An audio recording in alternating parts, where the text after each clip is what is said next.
Hello everyone. सो thermodynamics ਆਪਾਂ ਕਰ ਚੁੱਕੇ ਹਾਂ। ਨੈਕਸਟ ਆਪਾਂ ਕਰਾਂਗੇ ਸਟੈਟਿਕਲ ਫਿਜ਼ਿਕਸ। ਠੀਕ ਹੈ, ਸਟੈਟਿਕਸ ਦਾ ਕਰਾਂਗੇ ਪੋਰਸ਼ਨ। ਇਹ ਵੀ ਸਾਡੇ ਸਿਲੇਬਸ 'ਚ ਹੈਗਾ। ਤੁਸੀਂ ਦੇਖਿਓ, ਸਭ ਤੋਂ ਪਹਿਲਾਂ ਉਹਦੇ ਬੇਸਿਕਸ ਕਨਸੈਪਟਸ ਹੈਗੇ ਆ, ਪਹਿਲਾਂ ਉਹ ਆਪਾਂ ਸਮਝਾਂਗੇ। ਸਟੈਟਿਕਲ ਫਿਜ਼ਿਕਸ ਹੁੰਦੀ ਕੀ ਆ? It is the branch of physics which deal with the study of physical behaviour of an assembly of large number of particle using the concept of statics. So ਮਤਲਬ ਕਿ ਨਾ ਅਸੀਂ बहुत सारे लार्ज नंबर ऑफ पार्टिकल्स की assembly हैगी आ, मतलब बहुत सारे लार्ज नंबर ऑफ पार्टिकल्स हैगे आ। तुसी उन्हां दा फिजिकल बिहेवियर स्टडी करदे हो with the help of statics, that is called statical physics. यानी कि स्टैटिकली उन्हां दा फिजिकल बिहेवियर देखदे हो कि लार्ज नंबर ऑफ पार्टिकल की असैंबली दा इकट्ठे होए पे ने, उहनूं बोलदे आपां स्टैटिकल फिजिक्स। ठीक है, ते स्टैटिक्स की हुंदा आ?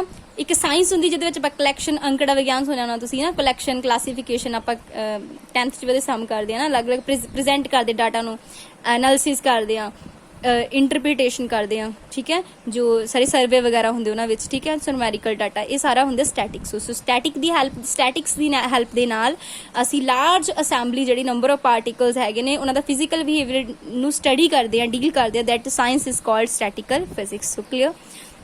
Next is the probability.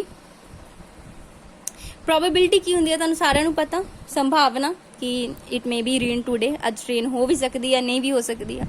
So actually probability का फॉर्मूला कि नंबर ऑफ केसिस मतलब कि ਜਿਹੜੇ फेवरेबल हैगे आ, ਜਦੋਂ ਤੁਸੀਂ ਜਿੱਦਾਂ हैड ਜਾਂ टेल ਤੁਸੀਂ ਕਹਿੰਦੇ ਆ, मतलब कि कॉइन टॉस किया, तुसीं चाहते हैड आवे, है ना, तो हैड आने उपर आएगी प्रोबेबिलिटी, नीचे टोटल नंबर ऑफ केसिस रहेंगे, नीचे टोटल, उपर तुसीं की लोगे फेवरेबल केसिस। लाइक तुसीं चाहते हो हैड आवे, है ना, उपर 1 आएगा, एक ही आएगा ना, हुण कॉइन सिट्टोगे हैड या टेल आएगा, तो जो तुसीं हैड चाहते हो हैड तो इक्को ही आएगा ना, नीचे टोटल हैड भी आ सकदा, टेल, सो 1/2 हो जाएगी। प्रोबेबिलिटी दो तरह की होंदी, स्टैटिकल प्रोबेबिलिटी, ठीक है, एंड अ प्रियोरी प्रोबेबिलिटी। ठीक है, हुण आपां देखदे हां नैक्सट इहदे विच। सब तो पहला ईवेंट की हुंदा है? ईवेंट की हुंदा आ आउटकम जिहड़ी किसी भी एक्सपैरीमेंट ते ओनूं आपां बोलदे ईवेंट। जिद्दां तुसीं कॉइन नूं टॉस कीता, हुण या तां हैड आएगा या टेल आएगा, वो की होणगे इहदे ईवेंट। ठीक है, जिद्दां हुण टॉस कीता कॉइन नूं ते 2 ईवेंट पॉसीबल है, किहड़े हैड अप पास हो सकदा या टेल अप, सो इहनूं बोलदे आपां ईवेंट। उस तो बाद हुंदा ट्रायल। ट्रायल की हुंदा? The performance of experiment. तुसीं कोई कॉइन टॉस कीता, एक ट्रायल आ, डाइस सुट्टी, मतलब जो भी परफॉर्म किया, that is the trial. Next is the statical probability. Statical probability की होंदी आ? Ratio of number of cases in which the event actually occur to the total number of the trials of carried out. मतलब कि actually event की गल करनी जो actually अकर होया, उत्थे जो एक्चुअली होया, नीचे टोटल। जिहदा एग्जाम्पल तो ज़्यादा वधिया लगेगा तुहानूं। Let us toss a coin 1000 time. तुसी 1000 वारी, मतलब 1000 टाइम्स किसी कॉइन नूं सुट्टिया ना, सपोज करो उन्हां विचों हैड कितनी वारी आया? 515 वारी आया। यानी एक्चुअली तो सुट्टिया भावें 1000 वारी, एक्चुअली कितनी वारी आया हैड? 515 वारी। तो स्टैटिकल प्रोबेबिलिटी कहती एक्चुअली कितनी वारी आया, नीचे की होएगा total. Clear. So statical probability may be defined as the ratio of number of favourable cases, ठीक है, to the number of total number of case observed. ठीक है, अभी दस्या होया ने। For example, if we toss 1000 coins in one trial and तुसी मतलब कि एक वारी च ही 1000 कॉइन उपर नूं सिੱਟਦੇ, ਉਹਨਾਂ ਚੋਂ 510 कॉइन ਜਿਹੜੇ ਆ ਉਹਨਾਂ ਤੇ ਕੀ ਆਇਆ? हैड अप आया। ਤਾਂ ਵੀ स्टैटिकल प्रोबेबिलिटी की एक्चुअली हैड ਤਾਂ 510 वारी आया ना, 510, ठीक है, डिवाइड बाय 1000, सो ਉਹ ਤੁਹਾਡੀ ਕੀ ਹੋਗੀ? Statistical probability. प्रियोरी प्रोबेबिलिटी ਹੁਣ देखो की ਹੁੰਦੀ ਆ? प्रोबेबिलिटी ਇਹਦੇ ਵਿੱਚ ਕੀ ਹੁੰਦਾ ਆ? Ratio of number of cases favourable to the event. ਯਾਨੀ ਈਵੈਂਟ ਦੇ ਫੇਵਰ 'ਚ ਕਿਹੜੇ ਕੇਸਿਸ ਹੈਗੇ ਨੇ। ਹੁਣ ਉਹ ਵਾਲੇ ਦੇਖਣੇ ਨੀਚੇ ਟੋਟਲ। ਜਿੱਦਾਂ ਹੁਣ ਤੁਸੀਂ ਕੋਈ ਕॉइन ਨੂੰ ਟॉस ਕਰ ਦਿਓ, ਠੀਕ ਹੈ, ਦਾ ਕॉइन ਜਿਹੜਾ ਆਏਗਾ ਉੱਥੇ ਕਿੰਨੇ ਈਵੈਂਟ ਜਿਹੜੇ ਫੇਵਰੇਬਲ ਈਵੈਂਟ ਕਿਹੜੇ ਹੁੰਦੇ ਆ? ਹੈਡ ਵੀ ਆ ਸਕਦਾ, ਟੇਲ ਵੀ ਆ ਸਕਦਾ। ਯਾਨੀ 2 ਪੋਸੀਬਲ ਹੈਗੇ ਆ ਨਾ। ਹੁਣ ਉੱਥੇ 2 ਈਵੈਂਟ ਪੋਸੀਬਲ ਹੈਗੇ ਨਾ। There are only 2 possible cases out of which 1 favour head up and other is tail. So priori probability head up ਦੀ ਕੀ ਹੋਗੀ? 1/2 एंड टेल अप ਦੀ ਕਿੰਨੀ ਹੋਗੀ? 1/2। ਇਹਦੇ ਤੁਸੀਂ ਜਿੱਦਾਂ ਇਹਦੇ ਵਿੱਚ ਕਰੋਗੇ, ਡਾਈਸ ਨੂੰ ਸੁੱਟੋਗੇ ਤਾਂ ਹਰ ਫੇਸ ਦੀ ਕਿੰਨੀ ਆ ਜਾਏਗੀ? 1/6। ਸੋ ਜਿਹੜੀ मतलब कि ਜਿਹੜੀ ਇਹ ਤਾਂ ਮੈਂ ਤੁਹਾਨੂੰ ਥੋੜਾ ਜਿਹਾ ਗੱਲ ਕਲੀਅਰ ਕਰਵਾਉਣੀ ਆ ਕਿ ਜਿਹੜੀ ਪ੍ਰਿਓਰੀ ਪ੍ਰੋਬੇਬਿਲਿਟੀ ਹੈਗੀ ਹੈ ਨਾ, wait, a priori probability is independent of the experiment of trial. ਠੀਕ ਹੈ, ट्रायल, क्योंकि सानू पता है कि हुणे हैड भी उत्थे एक मतलब कि हुण सानू क्लीयर है ना, कोई भी फेस ਉਹਦੀ 1/6 ही होएगी। ठीक है, सो सानू मतलब ਇਹਦਾ ਜਿਹੜਾ ਕਨਸੈਪਟ ਹੈਗਾ ਹੈ ਇਸ based on the concept of equal possibility of outcome of offering. मतलब कि इक्वल ਆ, ਜਿੱਦਾਂ ਹੁਣ ਹੈਡ ਆਏਗਾ ਜਾਂ ਟੇਲ, ਸੋ ਹੈਡ ਆਂਦੀ ਵੀ 1/2 ਹੈ, ਟੇਲ ਆਂਦੀ ਵੀ 1/2 ਹੈ। ठीक है, सो ਇਹ ਗੱਲ ਕਲੀਅਰ ਰੱਖਣੀ ਆ ਕਿ ਇਹਦੇ ਵਿੱਚ ਕੀ ਉਹਨੇ ਕਹਿਣ ਦੀ ਕੋਸ਼ਿਸ਼ ਕੀਤੀ ਆ ਕਿ ਇਹਦੇ ਵਿੱਚ ਜਿਹੜੇ ਸਾਨੂੰ ਪਤਾ ਹੈ ਨੰਬਰ ਆਫ ਫੇਵਰੇਬਲ ਕੇਸਿਸ, ਯਾਨੀ ਕਿਸੇ ਇਵੈਂਟ ਦੇ ਫੇਵਰੇਬਲ ਕੇਸਿਸ ਹੈ ਹੀ ਕਿਹੜੇ ਆ। ਹੁਣ ਟੌਸ ਤੁਸੀਂ ਕੀਤਾ ਕੁਆਇਨ ਨੂੰ ਤਾਂ ਉਹਦੇ ਫੇਵਰੇਬਲ ਆਈ ਕੀ ਆ, ਕਿ ਜਾਂ ਹੈਡ ਆਏਗਾ ਜਾਂ ਟੇਲ ਆਏਗਾ, ਦੋਨੋਂ ਚ ਇੱਕ ਹੀ ਚੀਜ਼ ਆਣੀ ਹੈ ਨਾ, ਨੀਚੇ ਦਾ ਟੋਟਲ ਹੀ ਰਹੇਗਾ, ਯਾਨੀ ਕਿ ਅਸੀਂ ਇਕੁਅਲੀ ਇਹਨਾਂ ਨੂੰ ਟਰੀਟ ਕਰਦੇ ਹਾਂ ਇਹਦੇ ਵਿੱਚ। ਠੀਕ ਹੈ, ਰਿਲੇਸ਼ਨ ਦੇਖ ਲਓ, ਹੋਰ ਕਲੀਅਰ ਹੋ ਜਾਏਗਾ ਰਿਲੇਸ਼ਨ ਤੋਂ ਸਟੈਟਿਕਲ ਤੇ ਪ੍ਰਾਇੋਰੀ ਪ੍ਰੋਬੇਬਿਲਿਟੀ ਚੋਂ। ਜਦੋਂ ਵੀ ਨਾ ਤੁਸੀਂ ਧਿਆਨ ਦਿਓ, ਇੱਥੇ ਇੱਕ ਬਹੁਤ ਇੰਟਰਸਟਿੰਗ ਪੁਆਇੰਟ ਆ, ਹੋ ਸਕਦਾ ਉਹ ਚ ਪੇਪਰ 'ਚ ਕੁਐਸਚਨ ਵੀ ਪੁੱਟ ਕੀਤਾ ਜਾਵੇ, ਇਸ ਤੋਂ ਬਾਅਦ ਤੁਹਾਨੂੰ ਸਮਝ ਆਏਗਾ ਕਿ ਜਿਹੜੀ ਸਟੈਟਿਕਲ ਪ੍ਰੋਬੇਬਿਲਿਟੀ ਹੁੰਦੀ ਆ ਨਾ tends to equal to priori probability when number of trials is very large. ਇਹ ਅਸੀਂ ਉਹਨੇ ਐਕਸਪੈਰੀਮੈਂਟ ਵੀ ਪ੍ਰੂਵ ਵੀ ਕਰਾਂਗੇ ਕਿ ਜਿਹੜੀ ਸਟੈਟਿਕਲ ਪ੍ਰੋਬੇਬਿਲਿਟੀ ਜਿਹੜੀ ਦਾ ਆਹ ਵਾਲੀ ਗੱਡੀ ਸੀ ਉੱਪਰ ਆਪਾਂ, ਸਟੈਟਿਕਲ ਪ੍ਰੋਬੇਬਿਲਿਟੀ ਹਮੇਸ਼ਾ ਨਾ ਕੀ ਟੈਂਡ ਕਰੇਗੀ ਕਿ ਮੈਂ ਪ੍ਰਾਇੋਰੀ ਪ੍ਰੋਬੇਬਿਲਿਟੀ ਦੇ ਇਕੁਅਲ ਟੂ ਹੋ ਜਾਵਾਂ, ਲਾਈਕ 1/2 ਦੇ ਇਕੁਅਲ ਟੂ ਹੋਣ ਦੀ ਕੋਸ਼ਿਸ਼ ਕਰੇਗੀ। ਕਦੋਂ? ਜਦੋਂ ਨੰਬਰ ਆਫ ਪਾਰਟੀਕਲਸ ਕੀ ਹੋ ਜਾਣਗੇ, ਬਹੁਤ ਜ਼ਿਆਦਾ ਹੋ ਜਾਣਗੇ, ਮਤਲਬ ਬਹੁਤ ਜ਼ਿਆਦਾ ਹੋ ਜਾਣਗੇ। ਕਲੀਅਰ? ਜਿੱਦਾਂ ਇਹਦੇ ਵਿੱਚ ਵੀ ਦੇਖੋ ਤੁਸੀਂ, ਹੈਡ ਆ ਇਹਦੀ 0.5 ਆ, ਜਦੋਂ ਬਹੁਤ ਸਾਰੇ ਮਤਲਬ 1000 ਟਾਈਮਸ ਦੀ ਗੱਲ ਆ, ਬਹੁਤ ਸਾਰੇ ਲਾਰਜ ਨੰਬਰ ਹੋ ਗਏ ਨਾ, ਤਾਂ ਉਸ ਟਾਈਮ ਹੈਡ ਦੀ ਉਹਦਾ ਕਿੰਨੀ ਹੈ 1/2 0.5। ਠੀਕ ਹੈ, 0.5 ਹੋ ਗਿਆ, ਯਾਨੀ ਦੇਖੋ ਬਰਾਬਰ ਹੀ ਹੋ ਗਿਆ। ਯਾਨੀ ਸਟੈਟਿਕਲ ਪ੍ਰੋਬੇਬਿਲਿਟੀ ਜਦੋਂ ਬਹੁਤ ਸਾਰੇ ਪਾਰਟੀਕਲਸ ਹੋਣਗੇ ਪ੍ਰਾਇੋਰੀ ਪ੍ਰੋਬੇਬਿਲਿਟੀ ਦੇ ਬਰਾਬਰ ਹੀ ਬਣ ਜਾਏਗੀ। ਹੋਰ ਐਗਜ਼ਾਮਪਲ ਤੋਂ ਦੇਖੋ, ਸੋ ਪਹਿਲਾਂ ਤਾਂ ਉਹਨੇ ਕੀਤਾ when we toss only 1 coin, ਇੱਕੋ ਕੋਇਨ ਦੀ ਗੱਲ ਕੀਤੀ ਹੈ। ਇਟ ਮੇ ਇਹਦਾ ਹੈਡ ਵੀ ਆ ਸਕਦਾ ਤੇ ਟੇਲ ਵੀ ਆ ਸਕਦਾ। ਸੋ ਸਟੈਟਿਕਲ ਪ੍ਰੋਬੇਬਿਲਿਟੀ ਹੈਡ ਦੀ ਕਿੰਨੀ ਹੋ ਗਈ 1/1 that is equal to 1 and tail up ਦੀ ਕਿੰਨੀ ਹੋ ਗਈ 0.1। ਜਿੱਦਾਂ ਹੁਣ ਇਹਦੇ ਵਿੱਚ ਕੀ ਕੀਤਾ ਸੀ, ਜੇ 1000 ਟਾਈਮ ਲਿਆ ਸੀ, ਨੀਚੇ 1000 ਲਿਆ ਸੀ, ਹਨਾ। ਸੋ ਉਹਦੇ ਅਕੋਰਡਿੰਗ, ਸੋ ਇੱਥੇ ਤਾਂ ਹੁਣ ਇੱਕੋ ਹੀ ਆ, ਇੱਕੋ ਹੀ ਕੋਇਨ ਆ, ਇੱਕ ਵਾਰੀ ਟਾਸ ਕੀਤਾ ਹੈ ਤੇ 1 ਹੀ ਆਇਆ ਨੀਚੇ। ਹੁਣ ਟੇਲ ਅਪ ਦੀ ਇਵੈਂਟ ਦੀ ਟੇਲ ਤਾਂ ਆਇਆ ਨਹੀਂ, ਉਹਨੇ ਕਹਿੰਦਾ ਹੈਡ ਆਇਆ, ਹਨਾ। ਸੋ ਉਹਦੀ 1/1 ਆ ਗਈ। ਜੇ ਟੇਲ ਨਹੀਂ ਆਈ ਤਾਂ ਫਿਰ ਉਹਦੀ ਕਿਉਂਕਿ 0.1। ਠੀਕ ਹੈ, ਬਟ ਜੇ ਮੈਂ ਪ੍ਰਾਇੋਰੀ ਪ੍ਰੋਬੇਬਿਲਿਟੀ ਦੀ ਗੱਲ ਕਰਾਂ, ਉਹ ਤਾਂ ਪਾਰਸ਼ਲਿਟੀ ਨਹੀਂ ਕਰਦੀ ਹੈਗੀ, ਹਨਾ। ਉਹ ਤਾਂ ਇੰਡੀਪੈਂਡੈਂਟ ਹੈਗੀ ਆ ਟ੍ਰਾਇਲ ਦੇ, ਉਹਨੂੰ ਤਾਂ ਪਤਾ ਹੈ ਕਿ ਜੇ ਤੁਸੀਂ ਕੋਇਨ ਟਾਸ ਕੀਤਾ ਜਾਂ ਹੈਡ ਆਏਗਾ ਜਾਂ ਟੇਲ, ਯਾਨੀ ਉਹਦੇ ਕੇਸ ਤਾਂ 1/2 ਹੀ ਰਹੇਗੀ ਨਾ, ਪ੍ਰਾਇੋਰੀ ਪ੍ਰੋਬੇਬਿਲਿਟੀ ਦੇ ਕੇਸ ਤਾਂ 0.5 ਹੈ। ਹੁਣ ਤੁਸੀਂ ਦੇਖੋ ਇਹ ਚੀਜ਼ ਇਹਨੂੰ ਅਪਰੋਚ ਨਹੀਂ ਕਰ ਰਹੀ, ਯਾਨੀ 0 is not equal to 1 is not equal to 0.5। But ਜੇ ਮੈਂ ਇਹੀ ਜਿਹੜਾ ਕੋਇਨ ਇੱਕ ਦੀ ਜਗ੍ਹਾ ਬਹੁਤ ਸਾਰੇ ਕਰ ਦੇਵਾਂ, ਲੈਟਸ ਸੇ ਜਿੱਦਾਂ ਇਫ ਵੀ 500 ਟ੍ਰਾਇਲਸ ਕਰਤੀਆਂ ਮੈਂ, ਠੀਕ ਹੈ, ਤੇ ਹੈਡ ਕਿੰਨੀ ਵਾਰੀ ਆਇਆ, ਉਹ 'ਚੋਂ 260 ਵਾਰੀ ਹੈਡ ਆਇਆ, ਠੀਕ ਹੈ, ਐਂਡ ਟੇਲ ਆਈ 240 ਵਾਰੀ ਸਿਰਫ। ਸੋ ਜੇ ਅਸੀਂ ਸਟੈਟਿਕਲ ਪ੍ਰੋਬੇਬਿਲਿਟੀ ਕੱਢਾਂਗੇ, ਉਹ ਕੀ ਹੁੰਦੀ ਹੈ, ਐਕਚੁਅਲੀ ਕਿੰਨੀ ਵਾਰੀ ਹੈਡ ਆਇਆ, ਨੀਚੇ ਕਿੰਨੀ ਵਾਰੀ ਉਹਨੂੰ ਸੁੱਟਿਆ ਸੀਗਾ। ਸੋ 500 ਟਾਈਮ ਆਪਾਂ ਟਾਸਿੰਗ ਕੀਤਾ ਸੀ, ਉਹ 'ਚੋਂ 240 ਟਾਈਮਸ ਕੀ ਹੋਇਆ ਸੀਗਾ, ਟੇਲ। ਅੱਛਾ, ਟੇਲ ਦੀ ਕੱਢੀ ਹੋਈ ਤੇ ਹੈਡ ਦੀ ਵੀ ਕੱਢੀ ਹੋਈ ਆ।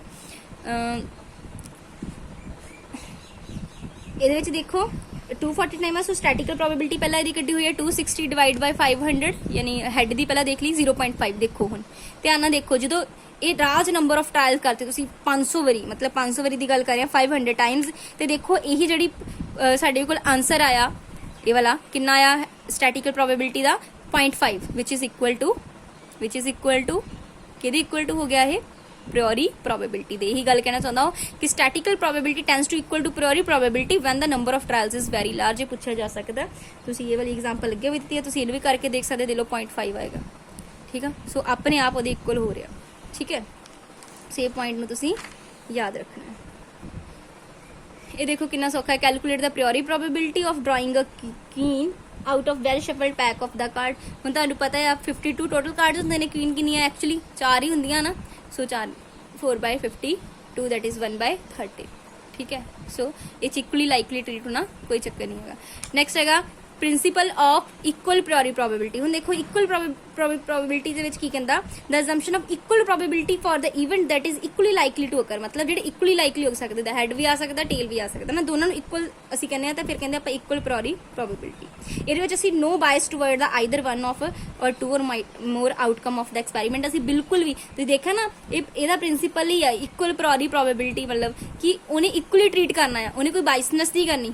ਹੈਡ ਲਈ ਵੀ 1/2, ਟੇਲ ਲਈ ਵੀ 1/2। ਕਲੀਅਰ? ਉਸ ਤੋਂ ਬਾਅਦ ਹੈਗਾ expected number of cases in which event may occur. ਤੁਸੀਂ ਇੱਕ ਯਾਦ ਰੱਖਣਾ, ਐਕਸਪੈਕਟਡ ਜਦੋਂ ਵੀ ਗੱਲ ਕਰਨੀ ਹੈ, ਐਕਸਪੈਕਟਡ ਨੰਬਰ ਆਫ ਕੇਸ ਦੇ ਉਹਦਾ number of trials into priori probability of the event. ਕੀ ਕਰਨਾ ਹੈ, number of trials multiply priori probability of ਦੀ। ਪ੍ਰਾਇੋਰੀ ਪ੍ਰੋਬੇਬਿਲਿਟੀ ਕੱਢਣੀ ਸਿਖਾ ਦਿੱਤੀ ਹੈ ਨਾ, ਇਹ ਫਾਰਮੂਲਾ ਬਹੁਤ ਜ਼ਿਆਦਾ ਇੰਪॉर्टेंट ਹੈ। ਠੀਕ ਹੈ, so next is the expected number of times of an event may occur in n trials where n is the very large number and P is the प्रियोरी probability, so expected case किन्ने हो जाएंगे NP, किन्ने हो गए NP, N की number of trials, P की प्रियोरी probability. हुण इत्थे ये वाली एक गल समझियो, it should be noted that number of times N the event actually occur, actually कितनी बारी होया वो N स्मॉल m टाइम्स, ठीक है, अकर मे और may not be occur equal to NP। Let's say वो आंसर साडे को एक्सपेक्टेड है ना, that is not equal to NP, actual जो नॉट इक्वल टू NP, यानी डेविएशन होगी कुछ उत्थे, परसेंटेज डेविएशन आप कट सकते हैं। फिर डेविएशन किद्दां कढदे हुंदे आप, मतलब जिहड़ी ए वाला उन्हें बोलिया कि एक्चुअली N होया, उहदे विचों ए वाली माइनस कर दो, नीचे NP multiply by 100, so percentage deviation असीं इद्दां कढ सकदे, ठीक है, जो इक्वल नहीं है क्योंकि एक्सपेक्टेड आप गल कीती इत्थे। So next is the 12,000 dice are thrown simultaneously, असी 1200 डाइस जड़ियां हैं साइमल्टेनियसली सुट्टियां, थ्रो कीतियां। How many of them be expected to fall, expected हुण देखो तुहानूं क्लीयर होएगा, एक्सपेक्टेड दी गल कीती ना, expected to fall with face 6 upward. हुण प्रियोरी प्रोबेबिलिटी की मैं गल करां, कोई बाइसनेस नहीं हुंदी, तुहानूं पता डाइस सुट्टी जाएगी, हर फेस की प्रोबेबिलिटी कितनी होएगी, मतलब कोई भी चीज़ आने की प्रोबेबिलिटी 1/6 होएगी ना, सो प्रियोरी प्रोबेबिलिटी का बिल्कुल बाइसनेस नहीं करती, सारा ने इक्वली ट्रीट करती है, इस करके दा प्रिंसिपल ऑफ इक्वल प्रियोरी प्रोबेबिलिटी हैगा। सो सानूं इन्ना पता है ना कि प्रियोरी प्रोबेबिलिटी गल की एक्सपेक्टेड ही साडे दिमाग च आएगा, जो भी एक्सपेक्टेड फेवरेबल केसिस की गल की, that is equal to number of trials into priori probability. Number of trials की हुई इतने 1200 ट्रायल्स की होंगे, कितनी बारी परफॉर्म किया होगा एक्सपेरिमेंट, कितनी बारी 1200 बारी है ना, 1200 डाइस सुट्टियां गई, दैट मीनस 1200, मतलब इतने हो गया number of trials into प्रियोरी probability कितनी है 1/6। इतना सिंपल जो उन्हें क्वेश्चन पुट कर लेना, सो कुछ भी औखा नहीं है, ये बहुत ईजी है। उस तो बाद लास्ट देखो ये जो आप देखेंगे, that is a mutually exclusive event. The event are said to be mutually exclusive if the occurrence of one rule out the simultaneously occurrence of other, मतलब एक दी अकरेंस दूसरे दी अकरेंस ਨੂੰ रूल आउट कर दी है। इन अदर वर्ड ये भी कह सकते हैं mutually exclusive event can not occur simultaneously, कभी साइमल्टेनियस नहीं हो सकते। लाइक हुण जे तुसीं कोई कॉइन सुटो, तुसीं कोई हैड भी आ जाए टेल भी आ जाए, इदां थोड़ा ना हुंदा, या हैड आएगा या टेल आएगा।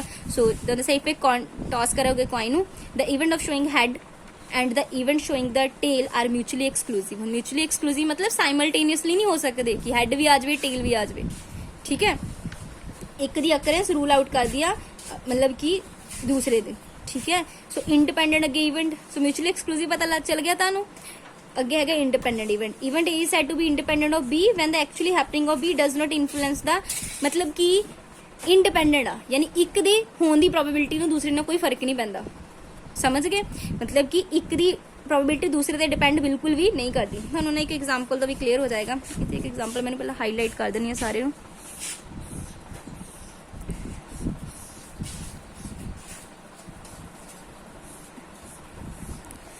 इतना तुहानूं बिल्कुल क्लीयर हो जाएगा।